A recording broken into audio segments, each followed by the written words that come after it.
If you want to know the exact distances to the flagstick, you're going to want this. What's happening, Panda Nation? Peter Von Panda here. I just picked up this. It's the Bestsee Golf Rangefinder scope, and I've been playing around with it, and I love it. Why do you need to know the distances? Well, if you want to be able to pick the right club, you're going to need to know those distances. Hey, GPS watches are great. I wear one. It tells me how far away from the green I am, but it doesn't tell me exactly how far away I am from the flagstick.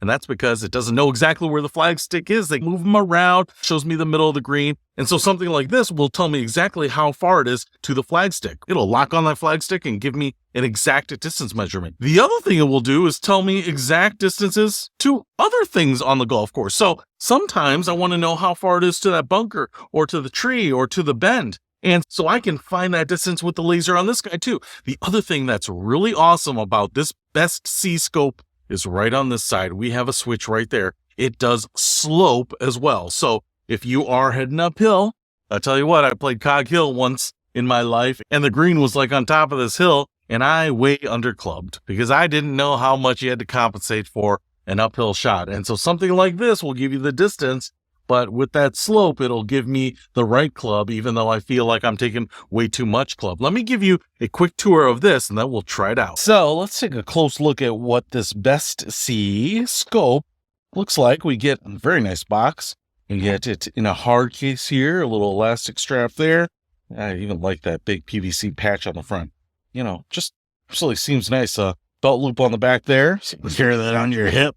Got to holster this guy, and then in here, we get the Bestsee scope. Now, I also just want to point out, if you didn't see it there, we have elastic on the case, so it's not going to flop open and just drop the scope accidentally, which is kind of nice too.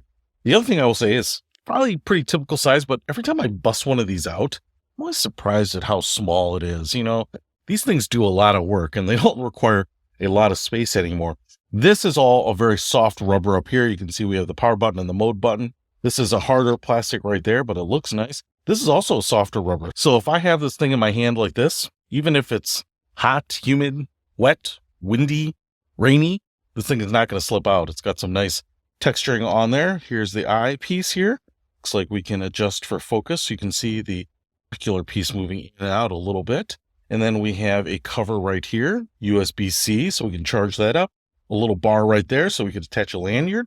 And then we have, looks like the scope portion right there, and then this would be the laser rangefinder, so shoot out the lasers right there, the power button right here. So if I just hit that power button, kind of curious what we'll see. So this is not going to be the easiest thing to see, but you can see the crosshairs right there. You can see the mode we're in, M1, and you can see the flagstick icon, and it goes auto off there pretty quickly.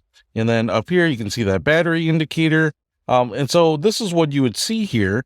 And then if I hit the power button, you can see that little dot right in the middle, that little target mark going off. So what I think it's doing right there is it's shooting out that laser and taking a measurement, and then it is showing you that distance way down here in the bottom. So if we were getting a distance measurement, it would show you in yards right down on the bottom right corner. Now I am going to go ahead and try this out and see if we can measure out some distances and see if this thing is spot on or way off. All right, one of the things that we need to do with these scopes is test the accuracy. Now, I wish I had maybe a better, more scientific way of doing this, but I got what I got. So I got a yard, and I actually have a plat survey for when I bought this place. So I did some measurements and looked for some landmarks, and there is actually a tree that was removed that was on my property line. So I actually used the stump and stood there. Now, there is a pine tree down on the other corner of my property line, and it is 34 yards from the base of the other tree. Now, keep in mind, this doesn't take into account like the branches that stick out that are going to maybe lessen that distance. Then there is a metal post that's stuck in the ground on the opposite corner that also marks the end of my property. And so that's just one of those survey stakes, but it's a metal pipe that's sticking out of the ground. That is 55 yards away from the other corner where the tree is at. There is also a white stake in the ground. I actually have no idea what that is for. It doesn't come up in my plat survey. I'm not sure if it's to mark a gas line or an electrical line, but that's a couple yards in front of the pine tree. Now, if we do a little math here, a squared plus b squared equals c squared, then we get this right triangle, and the hypotenuse is 65 yards or thereabouts. And so now I know it's basically 34 yards to the trunk of the one tree. It should be about 65 yards to the other property marker, and probably about 32 yards to the white stake. And those are really the targets that I'm going to use. Now, I will apologize here because it's going to be a little hard to see. All right, so the very first thing that I'm going to do here is test the rangefinder against the property marker post, which is a metal bar that's sticking out there. And when I turn it on, it will do a little flag stick finding mode if you kind of move it around and it detects a post. Now, I think many flag sticks will have a mirror or something like that, a reflector on there to help. But as I hit it here and kind of move around that post,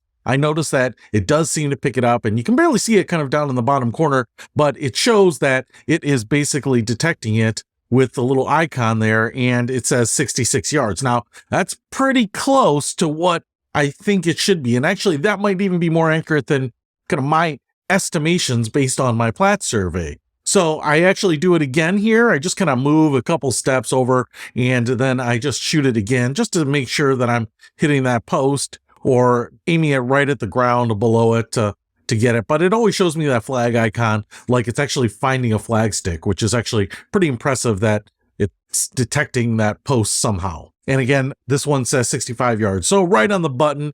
So far, so good. It seems to be giving me distances to an object before it is reading the ground behind it, which would give me a much longer distance.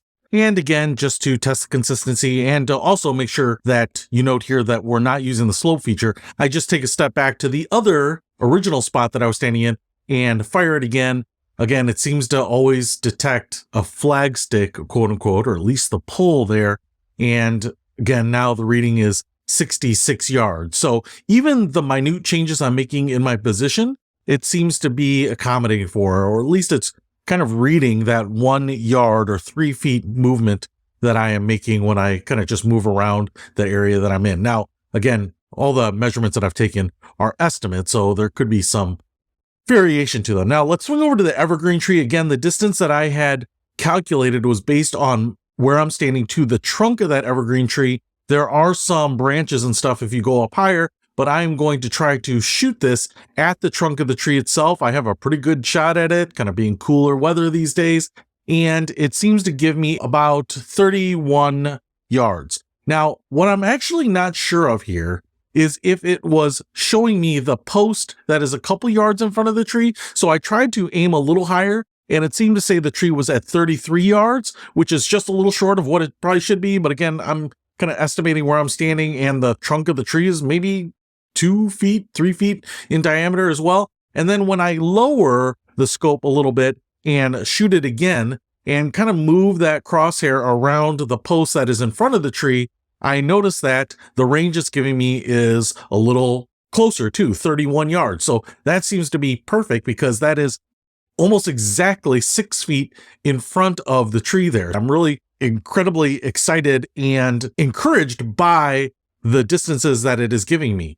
Now, one of the things that I wanted to do here was just kind of test the slope. I don't have anything that's super high up. So what I did was I turned on the slope feature on the rangefinder and then aimed it at the top of the tree. Now, I don't actually know how tall it is.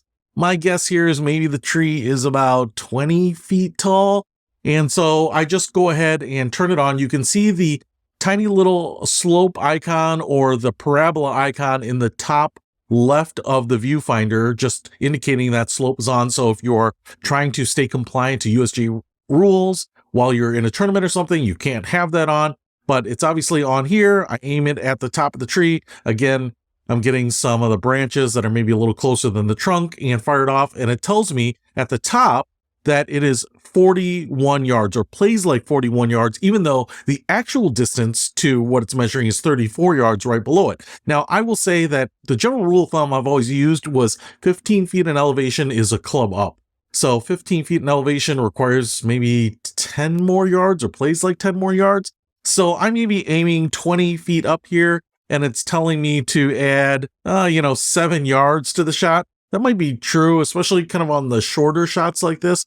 But it's definitely telling me to play it like 41. So I'm just kind of trusting that, but obviously you can see that it is absolutely reading slope and adjusting for that as well. So I was really encouraged by, one, the measurement of all the distances that it actually gave me in real life, as well as the adjustment it gave me on slope. So I am super excited about using this rangefinder on the course this year, and it is definitely going to be the one that goes in my bag because it seems to be high quality, it seems to be nice and light, it seems to be pretty accurate, and it seems to be very affordable. So if you are looking for a rangefinder that you can put in your bag that will give you all of the measurements that you need to bring your score down from 105 to 67, well, this is the one for you. I'll put a link to it in the description below. Peter Von Panda, out.